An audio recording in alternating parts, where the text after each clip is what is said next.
অহংকার করে হেঁটো না। মানুষের অহংকার সাজে না, অহংকার সাজে একজনের, তিনি কে? অহংকার কার চাদর?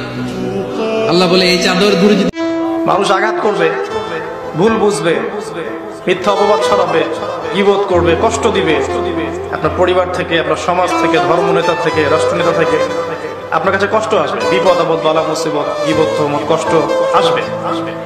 আপনাকে নবী সাল্লাল্লাহু আলাইহি ওয়াসাল্লামের মতো কোমল হৃদয়ের হয়ে পা ধুয়ে দিতে হবে। যে সুন্নাত থেকে দূর সে নবী থেকে দূর, যে নবী থেকে দূর ও আল্লাহ থেকে দূর, যে আল্লাহ থেকে দূর ও জান্নাত থেকে দূর।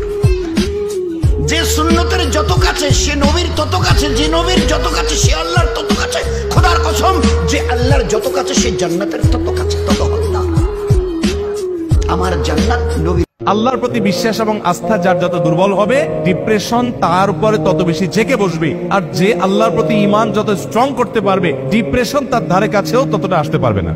কারণ সে জানে, সে যে আল্লাহ বিশ্বাস করে, সে আল্লাহ হলেন ফাআলুল লিমা ইউরিদ। তিনি যা খুশি তা করতে পারেন, তার কোনো সীমাবদ্ধতা নাই। তিনি কাদির, তিনি সবকিছু করতে পারেন, এই বিশ্বাস তার আছে। যার কারণে সেই মহাশক্তির কাছে তার আশ্রয় নেওয়ার সুযোগটা আছে, এই জন্য সে ডিপ্রেসড হয় না। জীবনে কষ্ট সহ্য করা শিখবা। তুমি যত কষ্ট সহ্য করা শিখবা, তুমি তোমার জীবনে তত বেশি সফল হবা। তুমি যত কষ্ট সহ্য করা শিখবা, দুনিয়ার কোনো মেয়ে তোমাকে আঘাত করে তোমার দিলটা ভাঙতে পারবে না। যুবক ভাইরা আমার,